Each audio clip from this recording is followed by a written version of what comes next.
Alors, actuellement, je fais des enquêtes sur la culture générale, notamment dans le cadre du café philo McDo, et je fais des sondages à ce sujet qui sont assez pittoresques. Ça fait très longtemps que je travaille sur cette question de la culture générale, du phénomène de la culture générale, et il y a des choses qu'il faut bien comprendre. C'est que ça n'existe pas la culture générale universelle. Chaque pays a sa culture générale. Il y a des choses, par exemple, qui sont absolument incontournables pour un pays donné et qui sont extrêmement spécialisées, les mêmes informations pour un autre pays. Par exemple, connaître ce qui se passe pendant la Ve République. L'autre jour, j'ai interrogé un de mes amis sur la Ve République. Il m'a récité exactement la succession des présidents de la République en France. On demanderait ça à un Allemand, à un Espagnol ou un Anglais, il en serait bien incapable. Ou alors il faudrait qu'il soit extrêmement pointu. Ce qui existe, bien sûr, il y a des spécialistes de la société française, de la politique française. Mais ce n'est pas la culture générale locale. Mais inversement, nous-mêmes, qu'est-ce que nous savons avec clarté et précision de la vie politique en Espagne, en Angleterre ou en Allemagne? Qui est capable de citer, par exemple, la liste des présidents de la République allemands ou italiens? Donc, cette notion de culture générale, elle est complètement circonscrite dans un certain espace culturel. C'est assez paradoxal. J'avais remarqué cela. On ne peut parler de culture générale qu'au sein d'un certain groupe. Chaque groupe a sa culture générale. Chaque groupe a ce que chaque membre est censé savoir. Par exemple, il peut y avoir des choses assez curieuses. Par exemple, le groupe que nous connaissons du café philo McDo, il y a un monsieur qui s'appelle Gilbert d'ailleurs, qui se fait nommer Gilbert, et qui est extrêmement doué et informé sur tout ce qui concerne l'histoire du monde arabe.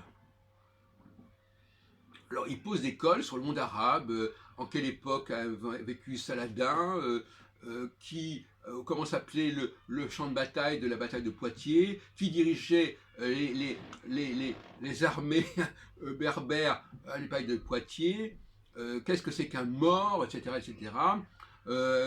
Voilà, donc il est incollable sur cette question-là, mais en revanche, si on l'interroge sur la succession des rois de France au XVe et au XVIe siècle, il ne sait rien. Il ne sait pas qu'il y a eu Charles V, Charles VI, Charles VII, Louis XI et Charles VIII, par exemple. Bon. Donc c'est assez curieux parce que c'est quelqu'un, alors on ne le connaît pas, enfin on ne sait pas, mais apparemment il connaît mieux la culture propre aux gens qui appartiennent au monde arabo-musulman que la culture propre au monde français. Et donc finalement, donne-moi ta culture générale et je te dirai de quel pays tu viens et dans quel pays tu as évolué. Parce que c'est quand même curieux qu'un francophone français, apparemment, ait une telle culture générale en dehors de la culture générale franco-française et des telles lacunes dans le domaine de cette culture générale franco-française. Donc là, c'est intéressant d'étudier ça sur un plan psychosociologique. Mais j'ai remarqué, parce qu'à une époque, j'allais à la cité internationale universitaire, et on fréquentait notamment des gens d'Amérique latine, il est évident qu'il y a des tas de choses que nous savons de manière absolument évidente, parce que ça a été appris de manière scolaire en France, et qu'ils ignorent totalement, et inversement, des choses qui leur paraissent fondamentales au niveau de leur culture générale locale, et qui nous échappent totalement.